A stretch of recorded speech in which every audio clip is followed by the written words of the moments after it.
The first sign that my wedding had stopped being mine was a small ivory place card. My name, Claire, had been written across it in gold ink by my 21-year-old daughter, Sophie. At 44, after 7 years of trying to earn a place in Adam Whitmore's family, that card seemed to prove I finally had one. Then I entered the reception at Larkspur House and saw Rosa Alvarez, my mother-in-law's longtime housekeeper, sitting in my chair beside my new husband. Judith Whitmore stood behind her with one hand on the carved walnut backrest. Rosa has served this family for 28 years, she announced loudly enough for nearby tables to hear. Tonight, she deserves the family seat. Claire understands. She is practical. My card had been bent in half beneath an empty water glass. A replacement marked staff table waited near the kitchen doors. Adam looked confused. Rosa looked trapped. I did not argue. I picked up the folded card, smoothed it once, and placed it in my evening bag. Judith mistook my silence for surrender. She did not know that Larkspur's future depended on a signature I had withheld, equipment she did not own, and a deadline expiring 48 hours after the wedding. Keep listening, because silence can mean acceptance. It can also mean someone has finally stopped negotiating against herself. I met Adam 7 years before our wedding at a hotel conference in Charlotte, North Carolina. I was managing operations for a regional event company, and he was the architect responsible for a renovation that had already fallen 6 weeks behind schedule. We first spoke beside a service elevator while 300 banquet chairs were trapped on the wrong floor. Adam was calm in the way people become calm after making peace with the fact that panic is rarely useful. He took off his jacket, helped the porters move the chairs, and stayed until the ballroom was ready. I liked that he did not stand at a distance giving instructions. He worked. I had been divorced for 9 years. My first marriage had ended quietly, leaving me wary of mistaking a well-run household for a close relationship. Sophie was 14 when Adam entered our lives. He never tried to replace her father. He showed up, asked before giving advice, and earned her trust. Slowly. Adam came from a very different world. His family had owned Larkspur House, a 30-room brick estate outside Hendersonville, since the 1920s. The property sat above an apple orchard with a view of the Blue Ridge Mountains. Old photographs showed governors, judges, and textile executives standing on its front steps. By the time I met the Whitmores, the family money was mostly history, but the habits of being important had survived. Judith, Adam's mother, was 62 then. She spoke about Larkspur as though the building were a relative whose feelings had to be protected. She remembered birthdays, sent handwritten notes, and charmed guests easily. She also turned requests into obligations before the person being asked realized a request had been made. Adam's younger sister, Natalie, had inherited Judith's confidence without her discipline. She moved through short-lived ventures in design, real estate, and flowers, each ending with a new explanation and a family bill. Judith killed her creative. Adam killed her complicated. I killed her capable when focused, which was true and safely vague. Rosa Alvarez had worked at Larkspur since she was 28. Judith still killed her the maid. Although Rosa supervised repairs, supplies, and seasonal workers. She had 2 grown sons and a husband, Luis, in Greenville. Her manner was quiet, not timid. She watched before speaking and rarely wasted words. The first time Judith invited Sophie and me to Sunday lunch, Rosa served chicken salad on the side porch. Judith asked me 6 questions about my job and 4 about my divorce. Then she smiled and said, Adam has always needed someone practical. He tends to believe people mean what they say. It sounded like a compliment. It was also an assignment. Within a year, I had become the practical person in every Whitmore emergency. I found contractors, organized Natalie's unpaid invoices, replaced a caterer before Judith's fundraiser, and worked beside the staff until midnight. Each rescue made the next request feel more normal. I told myself I was helping because I loved Adam. That was partly true. The other truth was less flattering. I wanted Judith to see me as someone worthy of the family she guarded so fiercely. My parents were gone and my brother, Ben, lived in Oregon. I missed the clutter of family life. The Whitmores offered a version of it, and I kept ignoring the price. Larkspur House became the center of the problem. The estate was beautiful and expensive. Taxes, insurance, utilities, and repairs exceeded what Judith's investment income could comfortably cover. She rented it occasionally but resisted caling it a commercial venue because she thought that sounded common. In 2023, a chimney inspection uncovered structural damage. 2 months later, the county required upgrades to the fire alarm and emergency lighting before large events could continue. The lowest combined estimate was just over $80,000. Judith caled Adam and me to dinner. Natalie was there with sketches for what she caled the Larkspur Revival. She wanted to turn the estate into an exclusive wedding and retreat destination. Her proposal had mood boards, projected prices, and no reliable operating budget. We do not need a corporate plan, Judith said when I asked about insurance, staffing, and cash flow. We need vision. Vision does not pay the electrician, I replied. Adam pressed his foot gently against mine beneath the table. It was his signal for patience.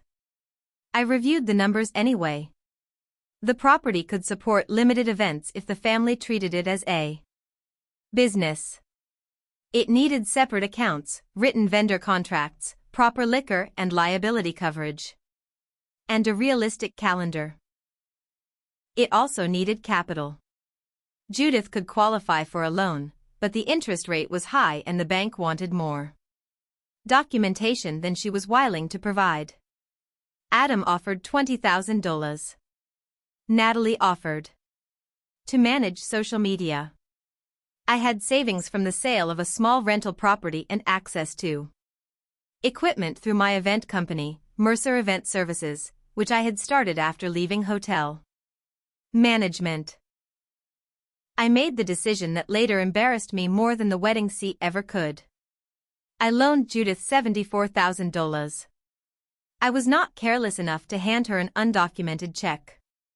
My attorney prepared a promissory note and a separate agreement covering the refrigeration units, bar equipment, linens, sound system, and reservation software my company would provide.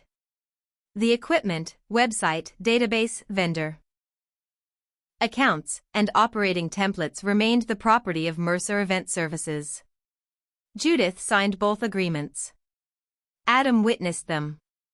Natalie attended the meeting but spent most of it answering messages. For the next 2 years, I built the business Judith later pretended had always belonged to her. I created the website. I negotiated with caterers, tent companies, transportation services, florists, and security providers. I developed pricing packages and emergency plans.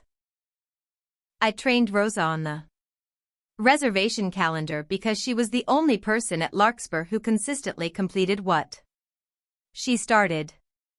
Natalie handled photographs and social media well enough to help us book 6 weddings the first season and 9 the second. Judith welcomed clients in the drawing room and made them feel invited into history rather than shown a property. The arrangement could have worked. The problem was that every success made Judith less willing to admit how the success had been created. At first, she introduced me as Claire, who helps us with events. Then I became our organizer. By the second season, I heard her tell a bride's mother that Mercer Event Services was simply one of Larkspur's vendors. When I corrected her privately, she looked offended. Must everything be about credit, she asked. It is about responsibility, I said. If my company is legally responsible for the event, clients need to understand that. You always make family matters sound like court cases. That sentence became her answer whenever a boundary inconvenienced her. Payments on the $74,000 note began late and stopped after the third one. Judith blamed repair costs. I agreed to a pause because the business was young and Adam asked me not to make money the center of every family conversation. I should have asked why protecting his mother from discomfort required me to carry the risk. Instead, I worked harder. By the time Adam proposed, Larkspur had hosted 21 events. The revenue was not enormous, but it was enough to keep the property current and pay part-time staff. The estate had become what Natalie had imagined and what I had actually built. Judith surprised me by offering Larkspur for our wedding. It is time the house hosted something for us, she said. For a moment, I believed the offer meant acceptance. Adam and I planned a small October ceremony with 96 guests. We did not want a spectacle. Sophie would stand with me. Adam's best friend would perform the ceremony. Rosa suggested using the west lawn because the maples would be red by then. I designed the reception around one long table for immediate family and the wedding party, with round tables arranged around it. Sophie made the place cards by hand. She used thick ivory paper and a gold calligraphy pen she had practiced with for weeks. When she showed me mine, I laughed. Because she had added a tiny blue flower beneath my name. So nobody can pretend they do not know where the bride sits, she said. At the time, it sounded like a joke. The trouble began 8 weeks before the wedding, when a caterer named Maya Chin called to confirm a November event I had never approved. Natalie said you were handling insurance and equipment, Maya told me. I just need the updated kitchen access schedule. I opened our reservation system. The date was blocked, but there was no contract attached. I checked the shared email account and found nothing. Then I searched social media. Natalie had announced the Larkspur signature season, 14 weddings, 3 corporate retreats, and a holiday market. The promotional post described her as creative director and Judith as founder. Mercer Event Services was not mentioned. I called Natalie. She admitted deposits had been collected into a new account Judith controlled, although the paperwork was unfinished. She called it cleaner. To me, it meant invisible. I drove to the estate that afternoon. Judith was in the library with a banker named Thomas Reed, whom I had met once at a Chamber of Commerce dinner. A folder on the coffee table carried the logo of Blue Ridge Community Bank. Judith greeted me as though the meeting were routine. Thomas is helping us finance the carriage house renovation, she said.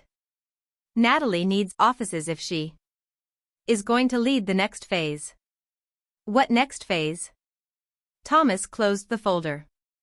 We were discussing operating projections.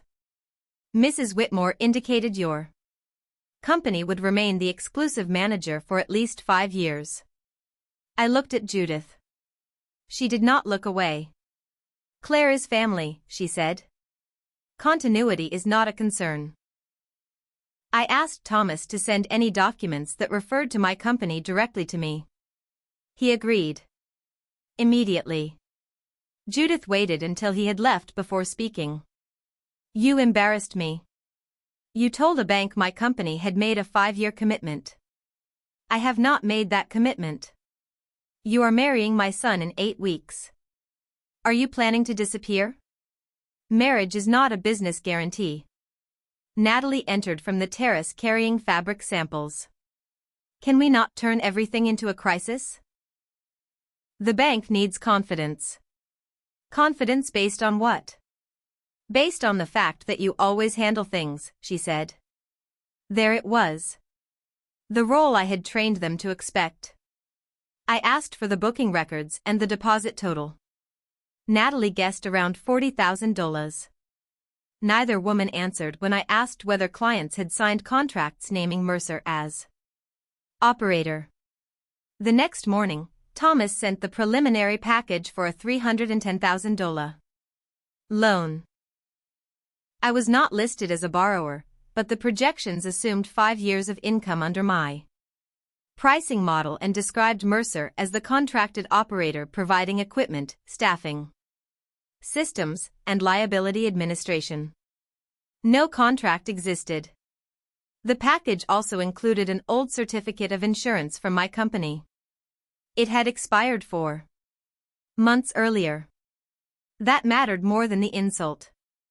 An expired certificate did not create coverage. If someone was injured at an event I had not approved, the insurer could deny responsibility while my company was still pulled into a lawsuit. Because its name appeared in the documents. I called Adam at his office. Your mother is using my business to qualify for a $310,000 loan. He was quiet for several seconds. Did she sign your name?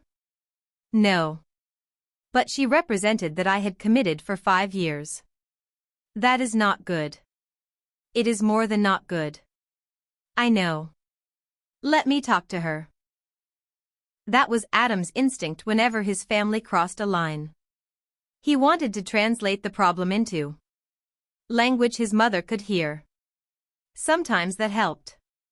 More often, it delayed the moment when someone had to say no. We met that Sunday.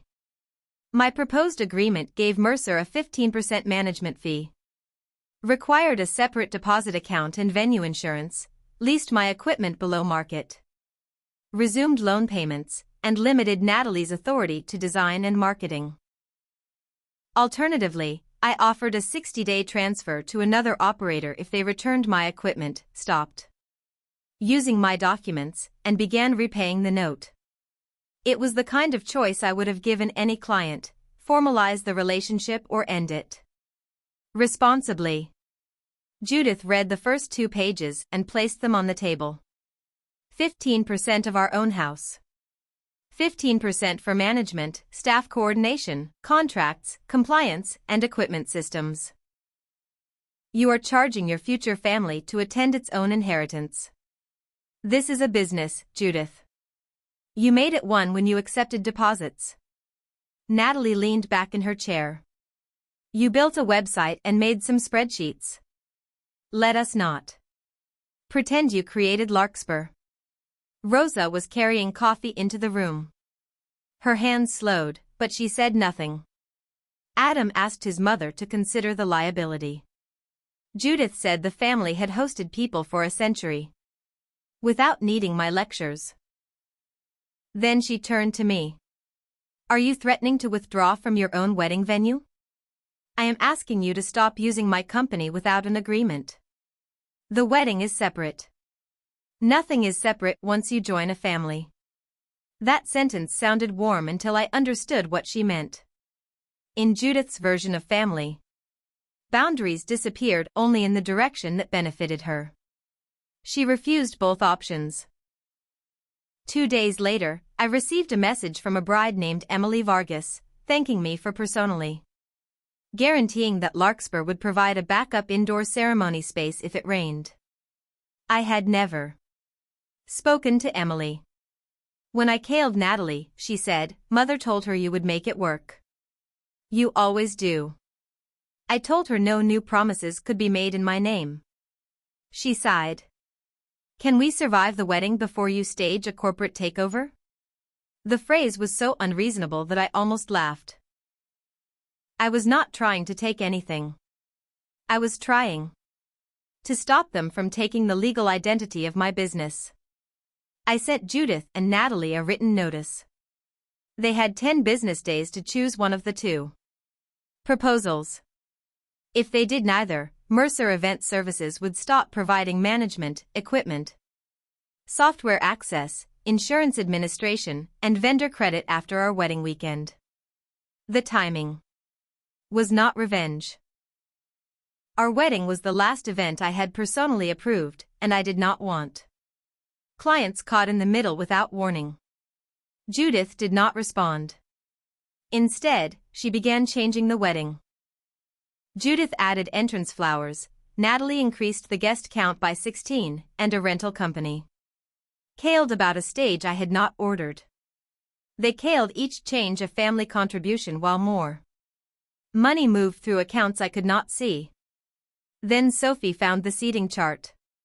She had gone to Larkspur 3 days before the wedding to place the finished cards. When she came home, she was carrying the chart rolled beneath her arm.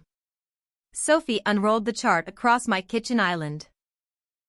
My name had been crossed out at the center of the long table, roses written above it, and a line moved me to table 12 beside the service doors. The table was labeled Staff Overflow. I cailed Judith.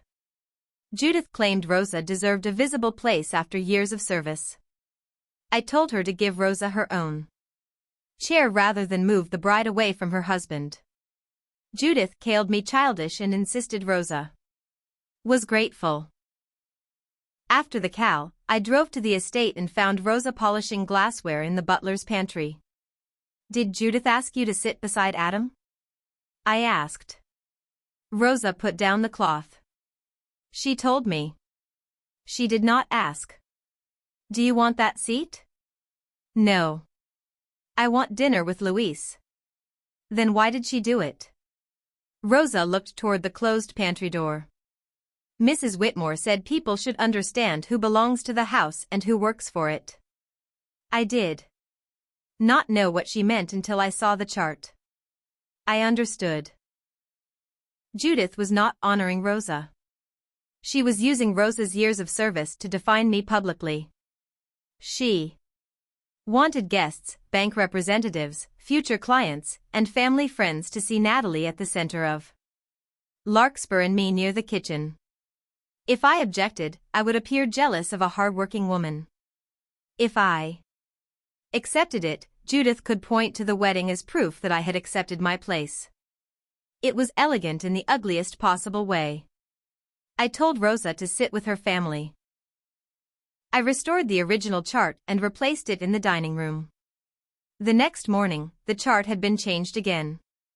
Adam wanted to confront his mother immediately. I asked him not to. "Why?" he said. "This is insane. Because if you argue with her now, she will promise to fix it. Then she will do something else during the reception and say it was a misunderstanding. So we let her humiliate you?" "No. We let her show us what she has decided." I was tired of negotiating with explanations. I wanted to see the action clearly. On the wedding morning, red leaves covered the lawn and the mountains were blue beyond the orchard. Sophie fastened my ivory dress, then held up my place card. "I kept this one with me," she said. "Just in case." She placed it at the family table herself. The ceremony was beautiful. Adam cried when he saw me. I believed every word of his vows. That is important, because the story would be easier if he had been cruel. He was not cruel. He was a good man with a lifelong habit of waiting too long to oppose his mother. During photographs, Judith disappeared into the reception room. When I entered 20 minutes later, Rosa was in my chair. For several seconds after Judith's announcement, I heard a fork touch a plate and the string quartet turn a page. Rosa stood immediately. "Mrs. Whitmore, I told you I would sit with Luis." Judith kept one hand on the chair. "Do not make this awkward. We are honoring you." "This is not honor," Rosa said. Her words were quiet, but the nearest guests heard them. Adam moved toward me. Claire, I did not know. I believed him. I also knew belief did not erase the fact that his mother had felt safe enough to do it. Judith smiled at the guests as if we were discussing a minor seating error. Claire understands the demands of hosting, she said. She will be moving around anyway. I looked at the long table. Natalie was seated on Adam's other side, wearing a green silk dress. Thomas Reid from the bank sat 2 places down as Judith's guest. Emily Vargas, the bride whose event I had supposedly guaranteed, was at a nearby table with her fiancé. Judith had assembled the audience she wanted. I picked up my folded card from beneath the water glass. Rosa will sit with her family, I said.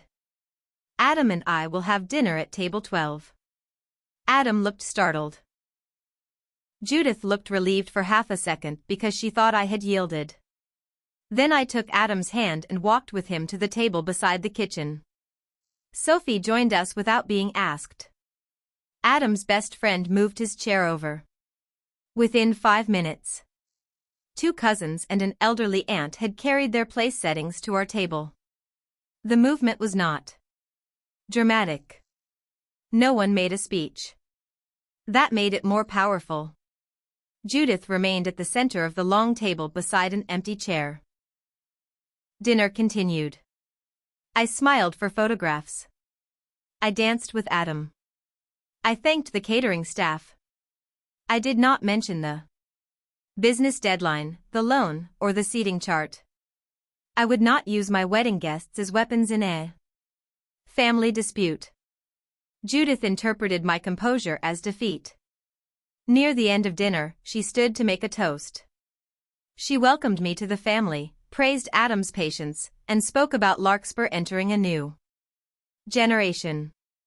Then she called Natalie forward.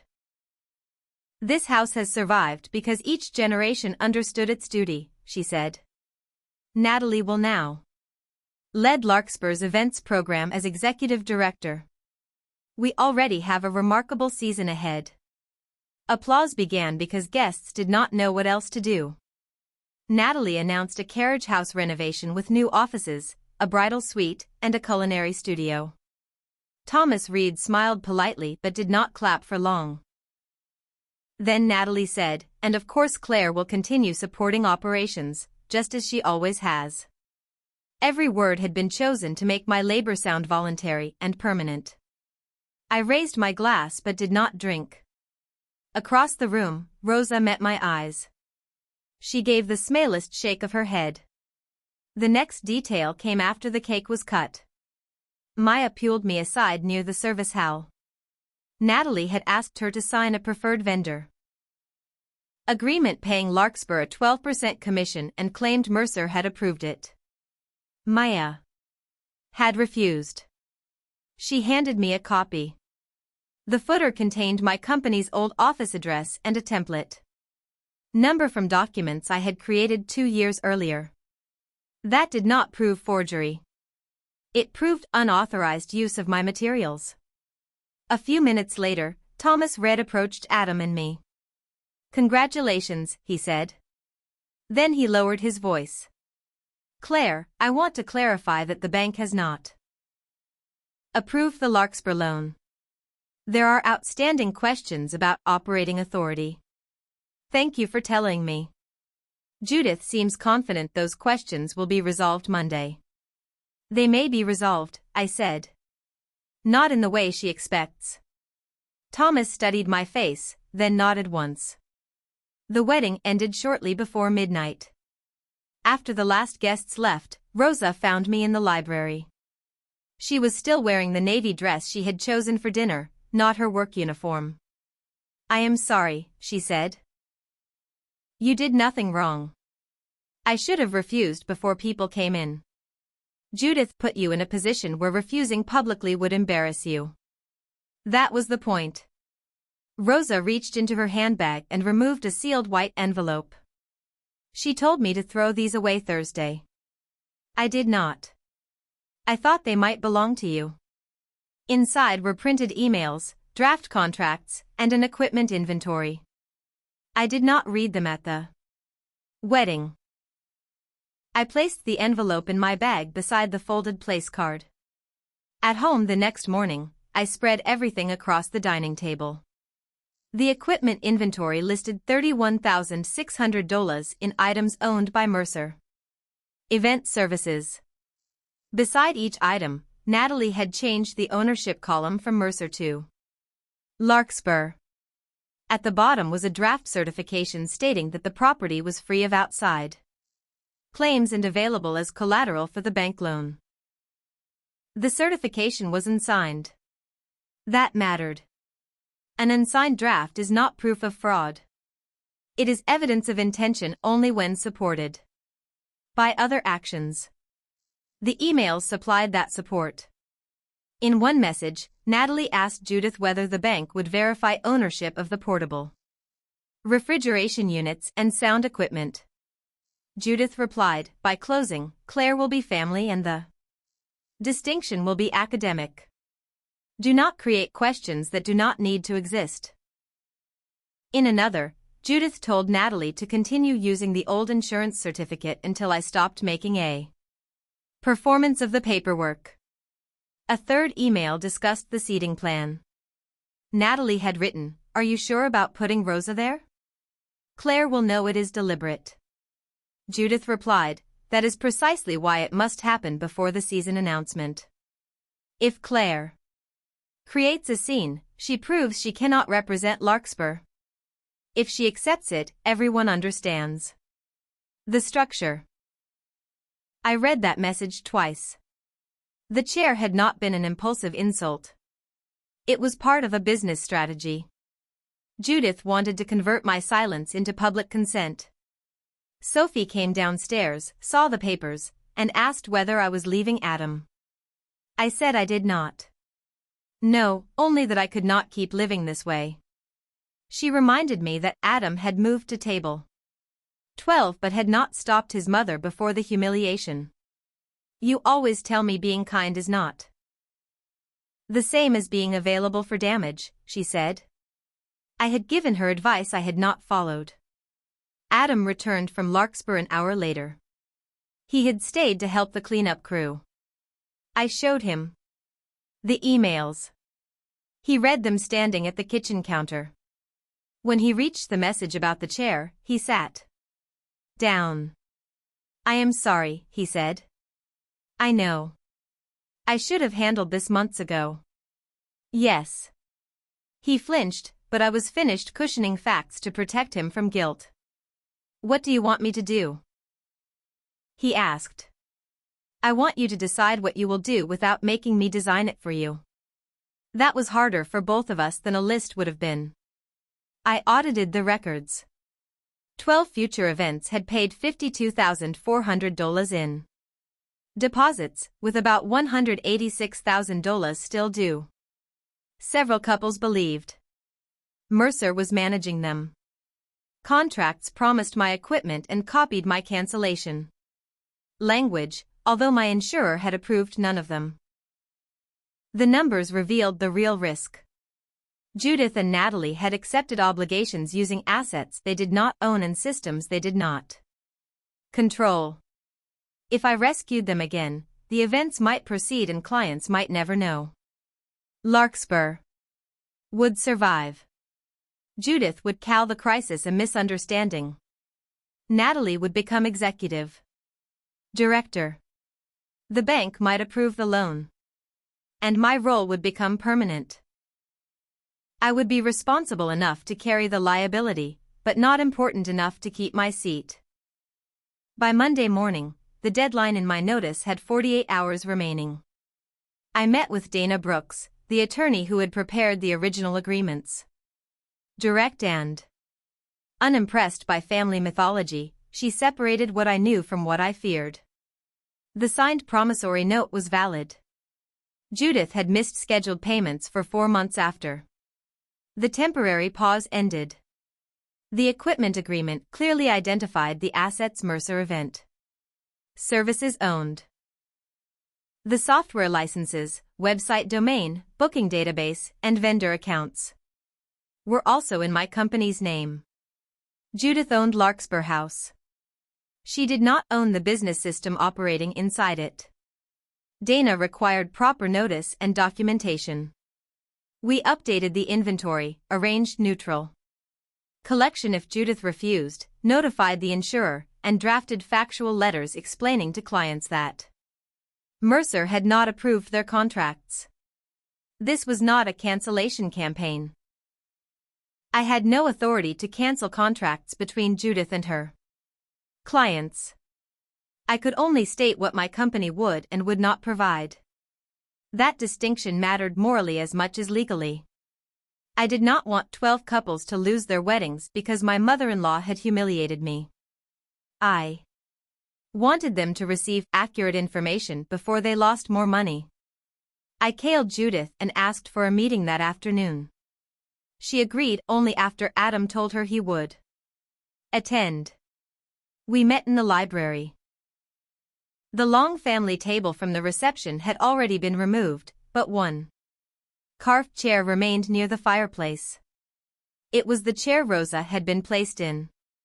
I brought the original management proposal, the transition option, the unpaid loan statement, and copies of the emails Rosa had saved. Judith noticed the emails first. Those were private, she said. They were printed and left for disposal by an employee you ordered to destroy them. Rosa had no right. We can discuss Rosa later. First, we are discussing my company. Natalie accused me of turning a family disagreement into an investigation. I asked whether she had told the bank that Larkspur owned my equipment. It was a draft inventory, she said. Nothing was submitted. Thomas's loan package already included the inventory, but I did not argue over the words submitted. I placed the package on the table. The bank received it. Natalie looked at Judith. Judith said, "The equipment is used here. Ownership is a technical distinction. Ownership is the distinction." Adam stood beside me, not between us. That was new. I made one final offer. Mercer would honor the 12 bookings at a reduced 10% fee if clients signed corrected agreements, deposits moved into a protected account, Larkspur obtained insurance, Natalie lost contracting authority, and Judith resumed loan payments. I would not personally guarantee the bank loan or pledge my equipment. If she preferred separation, I would provide 30 days of records and transition help after Larkspur returned my equipment, stopped using my documents, and resumed payments. I even offered to waive late fees. It was more generous than Dana recommended. I made it because I wanted to know, without any remaining excuse, whether Judith wanted a workable solution or control. She chose control. "You expect us to ask permission to use our own home," she said. "I expect you to ask permission to use my company. Your company exists because this house gave it prestige. My company existed before Larkspur." Natalie crossed her arms. "You are punishing us because of a chair." I took the folded place card from my bag and set it on the table. The chair showed me what the paperwork had been saying for months. "You want my work without my authority, my money without my protection, and my name without my consent." Judith's face tightened. "Rosa has given this family decades. You made her humiliation about yourself." I almost admired the reversal. Judith had placed Rosa in my chair against her wishes and was now accusing me of disrespecting her. The library door opened. Rosa stood there carrying a tray of water. She set it down.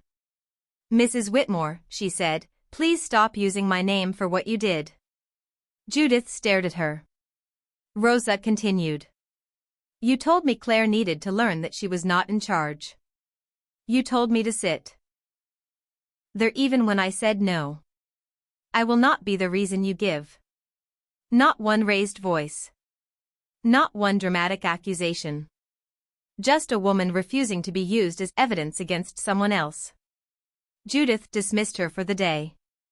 Rosa removed her apron, folded it on the side table, and said she would not return until they discussed whether she still worked there. Then Adam spoke. "Mom, Claire's offer is reasonable." Judith looked at him as though he had betrayed a blood oath. "You have known her 7 years. You have known this family 46. That is why I know this is not a misunderstanding." He told her he would not support the bank loan, would not allow shared marital assets to guarantee Larkspur obligations, and would not ask me to continue working without a signed agreement. Judith turned to me. "You have changed him." "No," Adam said. "I waited too long to change myself. That did not repair everything between us. But it was the first time he took responsibility without asking me to supply the words." Judith rejected both options in writing that evening. Her email said Larkspur would continue independently and that any attempt to interfere with scheduled events would be treated as malicious business conduct. Dana replied on behalf of Mercer Event Services. The response listed the equipment collection time, software termination date, insurance notice, outstanding loan balance, and client disclosure process. It invited Judith to propose a licensed replacement operator. At 5 o'clock Wednesday, the deadline expired. For years, I had believed drawing a boundary would feel like anger. It felt like grief. After everyone left, I looked at the ivory place card beside the equipment agreement. Sophie's blue flower remained visible along the crease. I thought of every emergency I had solved and every time I accepted being called helpful because asking for credit felt dangerous. Then I disabled Larkspur's access to my reservation platform. I did not delete records. I exported complete copies for transition and preserved the audit history. I changed passwords to vendor accounts owned by Mercer. I notified the insurer, the bank, and the 12 clients with factual letters reviewed by Dana. No threats. No public accusations. No revenge language. Only the end of permission. Judith called at 5:17. "The calendar is gone," she said. "Your access has ended." The records were delivered through the secure link in Dana's letter. Natalie cannot open the website dashboard. The website belongs to Mercer Event Services. The public page now states that Mercer no longer manages Larkspur House and directs existing clients to contact the venue. "You are sabotaging us. I am ending services you refused to contract for." She told me the bank closing was Friday and that I was jeopardizing the future of property Adam would one day inherit. "Adam has already told you he will not participate in the loan," I said. "He is upset. He will reconsider. You should plan based on what people have agreed to, not what you believe they will eventually be pressured into doing." She hung up. The next day, an equipment crew arrived at Larkspur at 9 in the morning.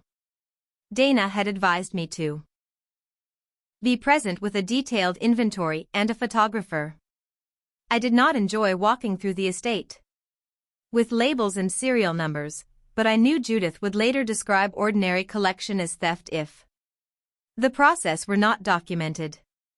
We removed the refrigeration units, glass racks, sound system, portable bar, specialty linens, beverage equipment, tablet, and cabinets my company owned. We touched nothing belonging to Larkspur and left installed improvements covered by the loan. Rosa arrived while the crew was loading the second unit. She wore jeans and a blue sweater. I had never seen her at Larkspur without work clothes. "I came for my things," she said. Judith had left a message telling her not to return unless she apologized for contradicting her in front of family. Rosa had decided the apology would not happen. She packed 2 framed photographs, a ceramic mug, and a small radio from the pantry office. 28 years of work fit into one grocery bag. Rosa had no next job yet. Louise had told her she had been doing 3 jobs for 1 salary and should rest for a week before finding another. I offered to pay Rosa for consulting time if the future clients needed help understanding the house. She accepted only after I made clear it would be professional work at an hourly rate, not a favor. That distinction mattered to both of us. By noon, the equipment truck had left. Judith stood on the terrace watching it disappear down the drive. "You planned this before the wedding," she said. "I gave you written notice before the wedding. You knew what removing these things would do." "Yes. That is why I offered 2 ways to avoid it. You wanted me to beg. I wanted you to sign an agreement or hire someone else." She looked older than she had a week earlier. I felt no triumph. People imagine that a boundary transforms the other person immediately. It does not.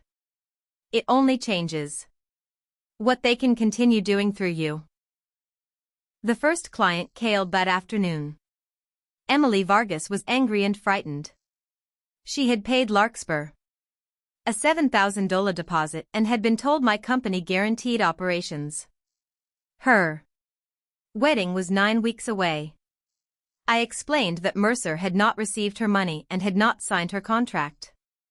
I offered to provide a list of replacement venues and vendors, but I would not pretend her Larkspur agreement was secure. "Can you just manage it anyway?" she asked. "I do not care about your family dispute." I understood her frustration. "This is not only a family dispute," I said. "Your contract promises services and insurance that Larkspur does not currently have. You deserve to know that before paying the next installment."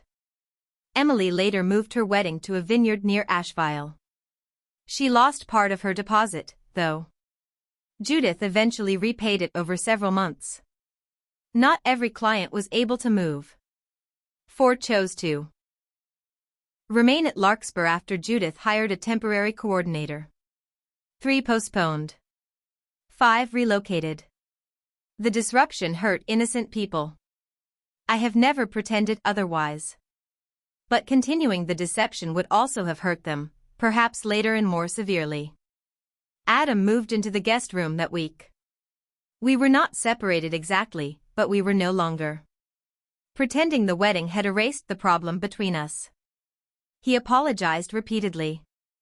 I asked him to stop apologizing and start explaining. In counseling, Adam admitted his family had always adjusted until Judith was calm. He had mistaken that adjustment for peace and expected me to join the system. "I thought you were stronger than the rest of us," he said during one session. "So you thought I could tolerate more damage?" He looked down. "Yes. I think I did." That answer was painful because it was honest. Strength often attracts responsibility from people who do not want to develop their own. I had spent years proving I could carry weight, then resenting everyone who handed me more. I had to examine my part without blaming myself for theirs. I had volunteered solutions, loaned money partly for gratitude, accepted delayed payments to avoid looking ungenerous, and allowed professional work to be called family help. Judith had exploited those choices. But I had made them. Recognizing that did not excuse her. It gave me a way not to repeat the pattern. The bank meeting remained scheduled for Friday. Thomas called Thursday afternoon and asked whether I would attend because the loan committee needed direct clarification about Mercer's role. Dana advised me to go, answer factual questions, and say nothing about motives. Judith apparently believed the meeting would force me to compromise.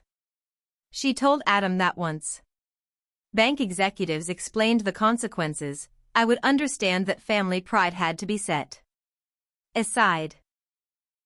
She still thought the obstacle was emotion. The obstacle was that her plan depended on property she did not own, income she could not guarantee, and cooperation she had treated as permanent. The meeting took place in Larkspur's drawing room at 10 Friday morning. Thomas attended with commercial lending manager Patricia Cole. Judith and Natalie sat opposite Adam and me, while Dana joined by video to answer questions about the agreements. Patricia began with the loan assumptions. The proposed $310,000 financing package had been based on projected event revenue, existing bookings, equipment availability, and a 5-year operating relationship with Mercer Event Services. Since that relationship did not exist, the bank could not rely on the projections in their current form. Judith said the operating disagreement was temporary. I said it was not. Patricia asked whether Mercer would sign the 5-year management commitment included in the draft package. No, I said. She asked whether my company would lease the listed equipment to Larkspur. Not under the current circumstances. The equipment has been collected. She asked whether Mercer would provide insurance administration or vendor credit. No. She asked whether I would personally guarantee any portion of the loan. No. Not one accusation. Not one family story. Not one reference to the wedding chair. The bank did not need any of it. It needed reliable cash flow and enforceable commitments. Natalie argued that the 12 bookings proved demand. Patricia asked for copies of the executed contracts, deposit account records, refund obligations, and replacement operator agreement. Natalie had the contracts but no replacement operator. The deposits were already partly spent on design work, marketing, taxes, and the planned carriage house renovation deposit. Refund exposure remained substantial. The bank did not theatrically deny the loan.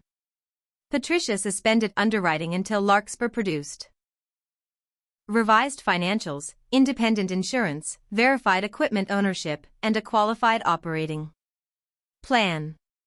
In practical terms, the closing did not happen. Judith stared at the blue loan folder for a long time. You knew they would suspend it, she said to me after the bankers left.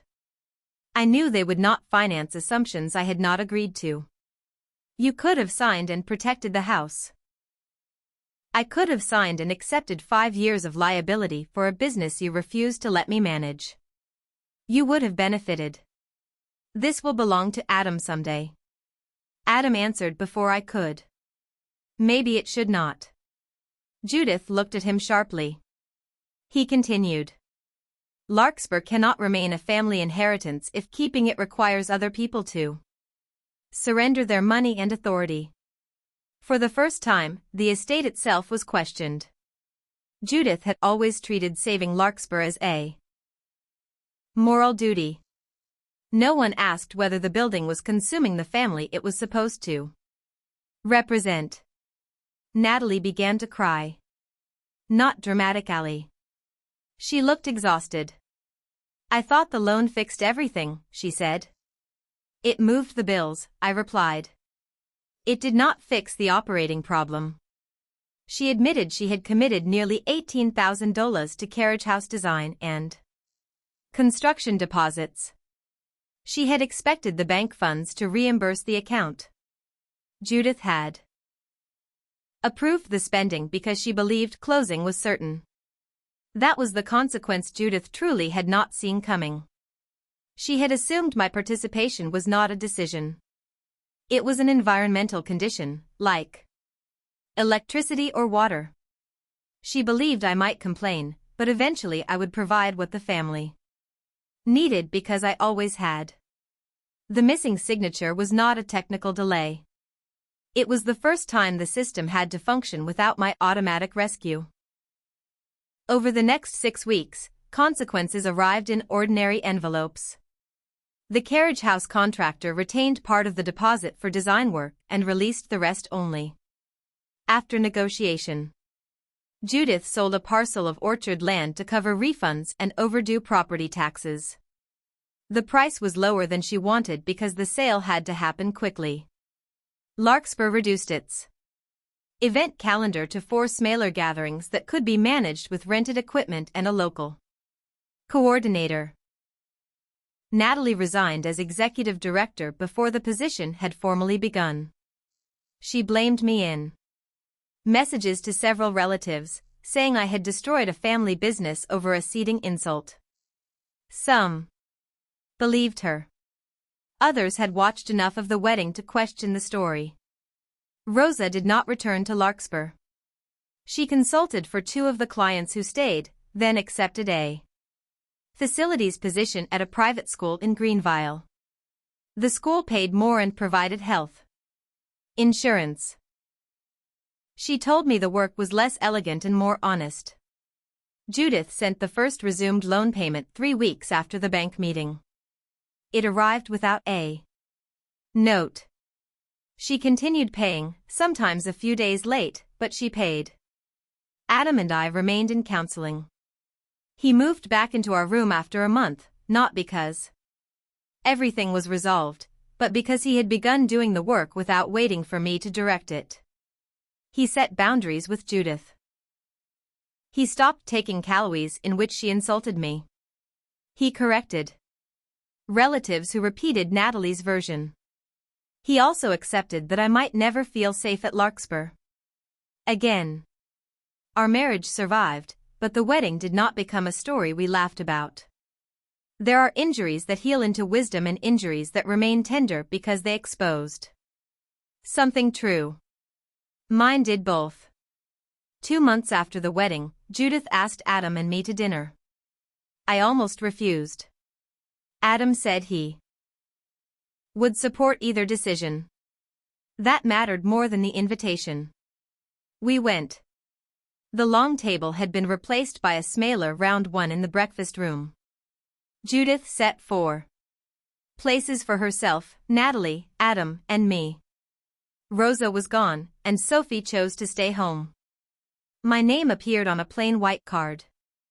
Judith did not apologize for the wedding. She said, I handled the seating poorly. It was an inadequate sentence built to avoid the word deliberate. I said, you used Rosa to humiliate me and used my company to support a loan without my consent. Poorly is not the word. Natalie told me I always needed the last word. I stood to leave. Judith stopped me. Sit down, she said, then corrected herself. Please. I sat because the correction was small but real. She admitted the bank plan was reckless and that she had assumed marriage would erase the distinction between my interests and the family's. She did not call that belief wrong. She said she had underestimated the consequences. That was as close to honesty as she could manage then. I did not forgive her over dinner. I did not restore the business relationship. I did not offer to manage Larkspur again. I accepted the loan payments. I spoke politely. I left after dessert. A boundary is not a punishment that ends when the other person shows discomfort. It is a condition for future contact. What remained afterward? By the following spring, Larkspur House was quieter. The estate still hosted photography sessions, charity lunches, and a handful of small ceremonies, but the grand expansion ended. Judith hired an independent venue manager for 10 hours a week. The manager required written approvals, separate insurance, and a protected deposit account almost the same structure I had proposed. Judith complained about the fees. She paid them. Natalie moved to Atlanta and joined a design firm where someone else controlled the budget. We exchanged birthday messages but little more. She never apologized. In her version of the story, I had chosen paperwork over family and humiliated Judith in front of a bank. I learned that not every damaged relationship can be repaired by presenting better evidence. Some people need the story that protects them from responsibility. Adam and I built a different marriage from the one we imagined on our wedding day. It was less romantic in certain ways and more honest in others. We created rules about family, money, No loans without independent review. No unpaid professional work described as a favor. No major decision postponed simply because someone might react badly. When his mother called with emergencies, Adam asked what she had already tried before offering help. At first, he sounded unnatural, as though reading from instructions. Over time, the questions became his own. Sophie forgave him slowly. She had loved Adam for years, which made his passivity at the reception more painful. He did not demand that she move on. He invited her to coffee, listened when she told him she had watched me disappear into other people's needs, and apologized without explaining his intentions. One Saturday, the two of them built shelves in my office. They argued about measurements and ordered pizza. I heard Sophie laugh from the hallway and realized trust often returns through ordinary moments rather than declarations. Mercer Event Services recovered from the Larkspur separation. Two of the displaced couples hired us at new venues. Maya Chen became a regular catering partner. I raised my management fees to reflect the liability we carried and stopped apologizing when clients asked why professional work cost money. Rosa consulted with us occasionally. The first time she attended an event as a paid facilities advisor. She wore a badge with her full title, Rosa Alvarez, Site Operations Consultant. She photographed it and sent the picture to Luis. He says it is too long, she told me. He is wrong. At our first anniversary, Adam reserved a private room at a small Asheville restaurant for Sophie, Rosa, Luis, Ben, Adam, and me. No orchestra. No estate. No family announcement. Sophie made place cards again. Rosa's card sat beside Luis's. Mine sat beside Adam's. No seat was symbolic because every person had been invited as a person, not positioned as a message. Before dinner, I removed the original ivory card from my handbag. I had carried it there for a year, though I was not always sure why. The crease remained visible, and the tiny blue flower had faded slightly. Adam saw it. "Do you want to throw it away?" he asked. I thought about the woman I had been when Sophie first wrote my name in gold. She believed a seat at Judith's table would prove she belonged. Then I thought about the woman who picked the card up after it had been bent and walked to table 12 without creating the scene Judith expected. "No," I said. "I do not want it to be trash." I placed it in the back of my desk drawer the next morning, beside the paid invoices from Larkspur. Not framed. Not displayed. Simply kept. The card no longer represented the chair Judith took from me. It represented the moment I understood that belonging purchased with silence is only another form of employment, and usually an unpaid one. Judith and I are civil now. She has visited our home twice. I have returned to Larkspur once for Adam's birthday. We do not pretend the wedding misunderstanding was resolved. We know what happened. The difference is that she also knows what access to my life requires. Respect does not have to arrive as affection. Sometimes it arrives as a person finally understanding the limit of what they can take. I still regret that clients were disrupted. I regret that Rosa was used. I regret that Adam and I began our marriage with a wound created partly by his delay and partly by my long willingness to absorb what should have been confronted. But I do not regret refusing the loan. I do not regret reclaiming my equipment. I do not regret ending a business arrangement that depended on my responsibility and denied my authority. For years, I thought quiet strength meant remaining composed while other people crossed the line. Now I think it means something else. It means stating the line clearly. Offering a fair choice. allowing people to reject it, and then accepting that their rejection does not require you to abandon yourself. A family seat is not valuable because it is near the center of a table. It is valuable because the people beside it recognize your humanity when you are useful and when you are not. What would you have done in my place? Protected the family business one more time, or let the consequences finally reach the people who created them?